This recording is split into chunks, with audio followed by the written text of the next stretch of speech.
मौत का खेल, जागते रहो।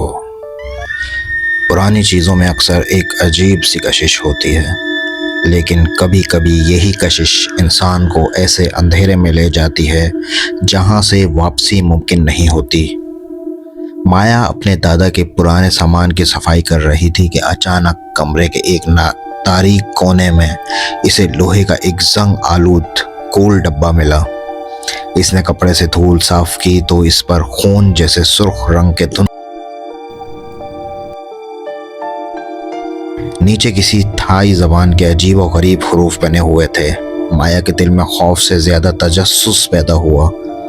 वो ये नहीं जानती थी कि इसके हाथ में एक ऐसी शे आ चुकी है जो जिंदा इंसानों को भी अपनी दुनिया में लेकर चली जाती है।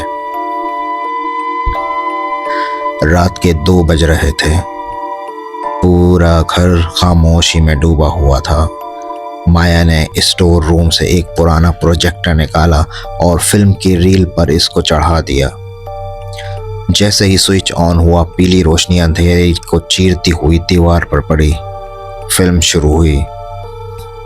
इसमें कोई हीरो न था, कोई गाना, कोई मुकालमा, सिर्फ खामोशी। एक ऐसी मनहूस खामोशी जो आहिस्ता आहिस्ता कमरे की फिजा को बोझल कर रही थी। चंद लम्हों बाद स्क्रीन पर एक अजीब सा मंजर नमूदार हुआ। एक मेज पर सूफियाना नक्शो निगार से बना हुआ दायरा था। दायरे के दरमियान एक शीशे का गिलास उल्टा रखा हुआ था। 2 हाथ इस गिलास पर रखे हुए थे। एक हाथ आम इंसान का था, लेकिन दूसरा हाथ मुकम्मल झुलसा हुआ, काला, गोश से महरूम, जैसे किसी जलती कब्र से निकला हुआ। माया की नजरें मंजर पर जम गईं। उसे महसूस हुआ जैसे फिल्म इसे बुला रही हो, जैसे कोई उसे वही अमल दोहराने का हुक्म दे रहा हो। एक अनजाने शहर के तहत माया ने कमरे में वही दायरा बनाया, मोमबत्तियां जलाईं, अपनी उंगली उल्टे गिलास पर रख दी। अचानक कमरे बर्फ की तरह ठंडा हो गया।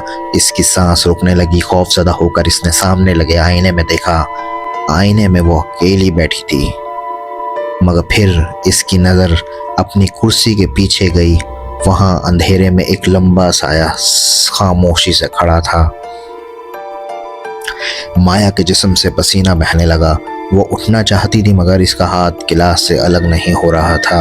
फिर अचानक गिलास खुद ब खुद हरकत करने लगा। माया चीखती रही, चिल्लाती रही, लेकिन आवाज़ इसके गले में ही दम तोड़ गई।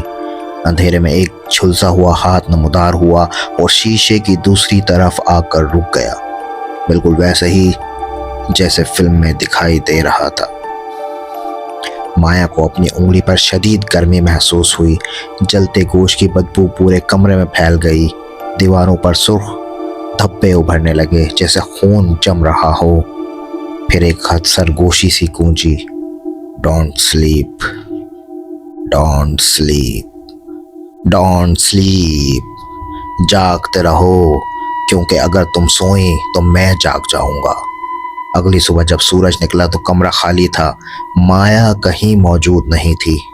प्रोजेक्टर अब भी चल रहा था और दीवार पर फिल्म जारी थी, लेकिन अब फिल्म बदल चुकी थी। स्क्रीन के अंदर माया कैद थी। वो खौफजदा नजरों से बाहर देख रही थी। दीवारों पर हाथ मार रही थी, जैसे किसी से मदद मांग रही हो।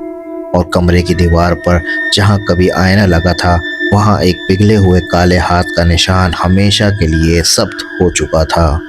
खेल खत्म हो चुका था। फिल्म को अपना नया शिकार मिल गया था।